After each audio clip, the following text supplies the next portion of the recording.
Hello বন্ধুরা, আমার নাম মোহনা। আমি ২১ বছরের এক তরুণী, কিন্তু ভাগ্যচক্রে বিধবা। প্রতি রাতে আমার ১৭ বছরের দেবর আকাশ আমার সেবা করত। একদিন আমার পায়ে সেবা করার সময় সে আমার সাথে এমন এক আচরণ করে যা শুনলে আপনারা অবাক না হয়ে পারবেন না। আমার যখন মাত্র ১৮ বছর বয়স, তখন বাবা মা আমাকে বিয়ে দিয়েছিলেন, কিন্তু বিয়ের কয়েক বছর যেতে না যেতেই আমার স্বামী পরলোক গমন করেন। স্বামীর মৃত্যুর পর আমার দেবর আমার সাথেই থাকত।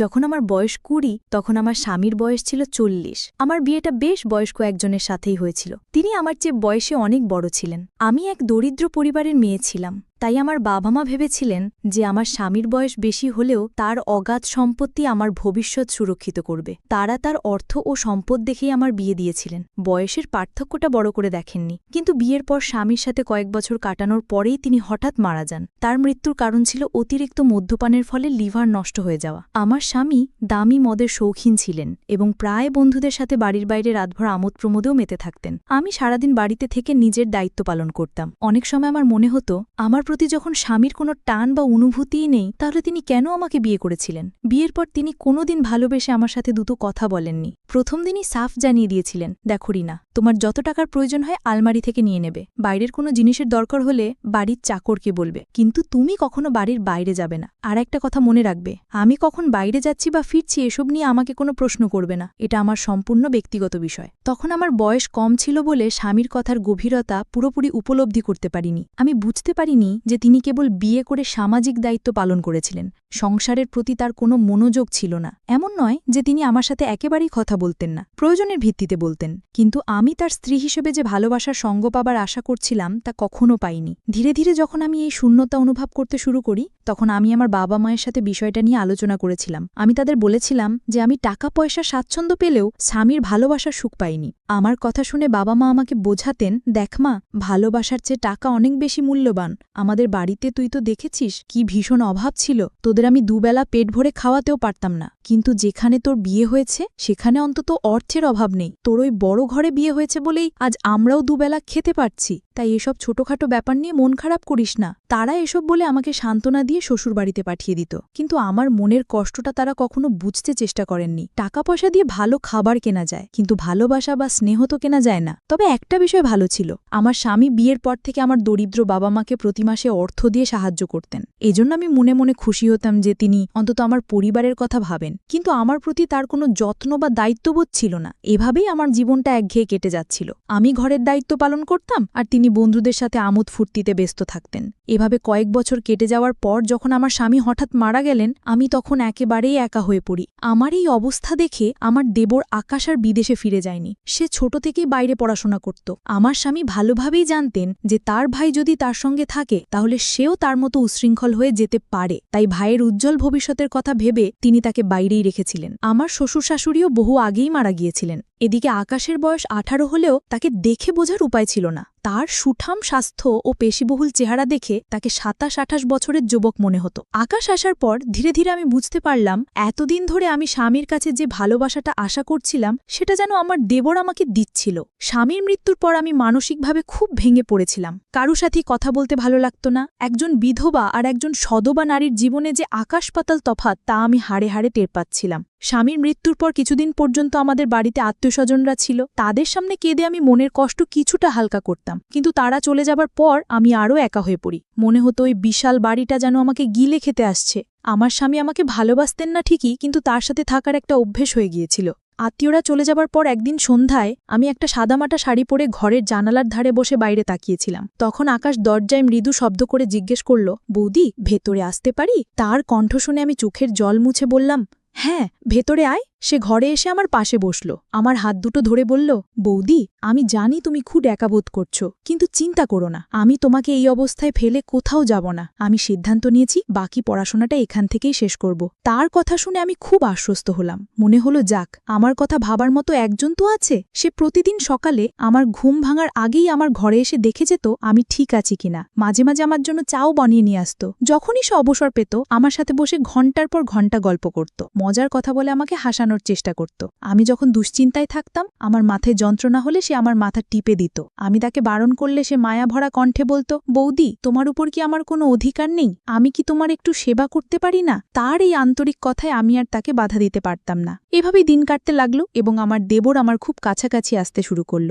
ধীরে ধীরে আমি বুঝতে পারছিলাম যে আকাশ আমার প্রতি অত্যন্ত যত্নশীল। এই অনুভূতিটা আমার ভেতরটাকে নাড়িয়ে দিচ্ছিল, কারণ আমি ঠিক এই ভালোবাসাটাই একদিন আমার স্বামীর কাছে চেয়েছিলাম। আকাশের সাথে যতই দিন কাটছিল, আমি ততই অজান্তে তাকে পছন্দ করতে শুরু করেছিলাম। কিন্তু একটা সময় আমার মনটা এমনভাবে ভেঙে যাবে তা আমি কল্পনাও করতে পারিনি। আসলে দোষটা সম্পূর্ণ আমারই ছিল। আমি একবারও ভেবে দেখিনি যে আকাশ আমার চেয়ে বয়সে ছোট আর আমি তার চেয়ে বড়। আমি কি করে এত বড় একটা ভুল করতে যাচ্ছিলাম? তার আমার প্রতি শ্রদ্ধা, যত্ন আর ভালোবাসাকে আমি অন্য কিছু ভেবে বসেছিলাম। সে কি সত্যি আমাকে তার দাদার বিধবা স্ত্রী হিসেবে দেখত, নাকি এর পেছনে অন্য কোনো অনুভূতি ছিল? তা আমি বুঝতে পারছিলাম না। আমার খাওয়া দাওয়ার থেকে শুরু করে শারীরিক সুস্থতা সবকিছুর খেয়াল সে রাখত। এতে আমি তাকে অন্য চোখে দেখতে শুরু করি এবং তার প্রতি আমার প্রত্যাশা বাড়তে থাকে। স্বামীর মৃত্যুর পর দুশ্চিন্তার কারণে আমাকে নিয়মিত ওষুধ খেতে হতো। সেই ওষুধও আকাশ আমাকে নিজের হাতে খাইয়ে দিত। সেই সবসময় বলতো, বৌদি, নিজের শরীরের যত্ন নাও, ঠিকমতো না খেলে তো শরীর আরও ভেঙে পড়বে। দাদাকে তো আমি হারিয়েছি, তোমাকে কোনোভাবেই হারাতে চাই না। তার মুখ থেকে এমন কথা শুনে আমি তাকে অন্যরকম ভাবতে শুরু করেছিলাম। আমার মনের অনুভূতিগুলো ভালোবাসার দিকে মোড় নিচ্ছিল। এভাবে প্রায় ৩-৪ মাস কেটে যাওয়ার পর আমি আমার ১৮ বছরের দেবরের জন্য নিজেকে নতুন করে সাজাতে শুরু করেছিলাম। আমার স্বামী তো কখনো আমার দিকে সেভাবে তাকায়নি, তাই আকাশের কাছ থেকে এত যত্ন পেয়ে আমি তাকে মন দিয়ে ফেলেছিলাম। পরিস্থিতি এমন হয়েছিল যে আকাশ আমার সামনে এলেই আমি লজ্জায় লাল হয়ে যেতাম। তাকে আকর্ষণ করার জন্য আমি সুন্দর করে সেজেগুজে থাকতাম। আমি সেজে থাকলে সে বলতো, বৌদি, তুমি এভাবেই সেজেগুজে হাসি খুশি থেকো, আমি তোমাকে সব সময় হাসি খুশি দেখতে চাই। সে বুঝতেও পারেনি যে আমি তাকে ভালোবেসে ফেলেছি। আমার দেবরের স্নেহ আর ভালোবাসা পাওয়ার জন্য আমি ভুল পথে হাঁটতে শুরু করেছিলাম। তার সান্নিধ্য পাওয়ার আশায় আমি নানা ছলনার আশ্রয় নিতে শুরু করেছিলাম। সে আমার যত্ন নিত, কিন্তু সেটা শ্রদ্ধার ছিল। আমি যা ভাবছিলাম তা নয়। তার পবিত্র যত্ন আর ভালোবাসাকে আমি ভুল বুঝতে শুরু করেছিলাম। সেদিন আমি মনে মনে ঠিক করলাম, অনেক হয়েছে লুকোছুরি। এবার আমি তাকে সরাসরি আমার মনের কথা জানাব যে আমি তাকে ভালোবাসি এবং তার সাথেই বাকি জীবনটা কাটাতে চাই। সেদিন আকাশ বাড়ি ফিরলে আমি ইচ্ছে করে অসুস্থতার ভান করলাম।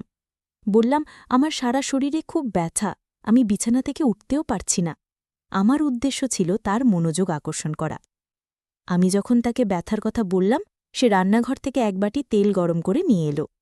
ঘরে এসে বলল, বৌদি, তুমি শান্ত হয়ে শুয়ে থাকো, আমি তোমার পায়ে মালিশ করে দিচ্ছি, দেখবে ব্যথা কমে গেছে। আমি মনে মনে খুব খুশি হলাম।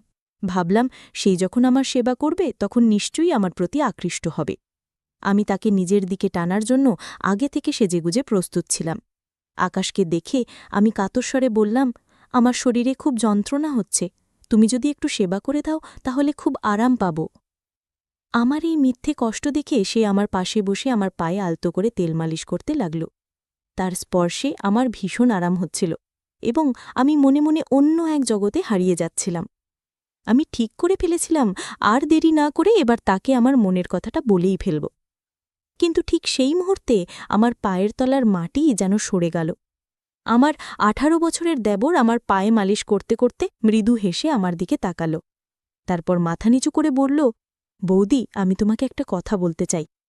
অনেকদিন ধরেই ভাবছি কথাটা তোমাকে বলবো। তার কথা শুনে আমি উত্তেজনায় অপেক্ষা করছিলাম। ভাবছিলাম সেও নিশ্চয়ই আমাকে ভালোবাসে এবং সেটাই এখন বলবে। সে আমার দিকে তাকিয়ে মুচকি হাসছিল।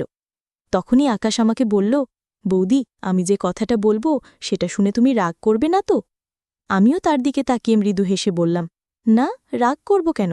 তোর যা বলার আছে মন খুলে বল, আমি তো তোর মনের কথা শোনার জন্যই অপেক্ষা করছি। তখন আকাশ বলল, বৌদি, আমি পিয়া নামের একটি মেয়েকে খুব ভালোবাসি এবং তাকে বিয়ে করতে চাই, কিন্তু তোমার অনুমতি ছাড়া আমি তাকে বিয়ে করতে পারব না, কারণ আমি তোমাকে মায়ের মতো শ্রদ্ধা করি, তাই আমি তোমার এত যত্ন নিই। মায়ের মতো বৌদির আশীর্বাদ না পেলে আমি আমার পছন্দের মেয়েকে বিয়ে করতে পারব না। আমি মন থেকে তোমার আশীর্বাদ চাই। তার মুখ থেকে এই কথাগুলো শোনার পর আমার মাথা ঘুরে গেল। আমি কিছুক্ষণের জন্য স্তব্ধ হয়ে গেলাম। লজ্জায় আমি বুঝতে পারছিলাম না যে আমি আকাশের সাথে কিভাবে চোখ মেলাব। আমার মুখ লাল হয়ে গেছিল। আমি স্বপ্নেও ভাবতে পারিনি যে আকাশ আমাকে মায়ের মতো মনে করে আমার সেবা যত্ন করত, আর আমি তার সেই পবিত্র ভালোবাসাকেই ভুল বুঝেছিলাম। তার কথা শুনে আমার চোখ দিয়ে জল গড়িয়ে পড়ল। আমার চোখের জল দেখে সে তাড়াতাড়ি আমার চোখের জল মুছে দিয়ে বলল, বৌদি, তুমি কাঁদছ কেন? তুমি কি চাও না আমি পিয়াকে বিয়ে করি? আমার কোনো কথায় যদি তুমি কষ্ট পেয়ে থাকো তাহলে আমাকে ক্ষমা করে দিও। তখন আমি তার কাঁধে হাত রেখে জোর করে হেসে বললাম, আরে পাগল, আমি তো খুশিতে কাঁদছি। আমার দেবরটা তো অনেক বড় হয়ে গেছে।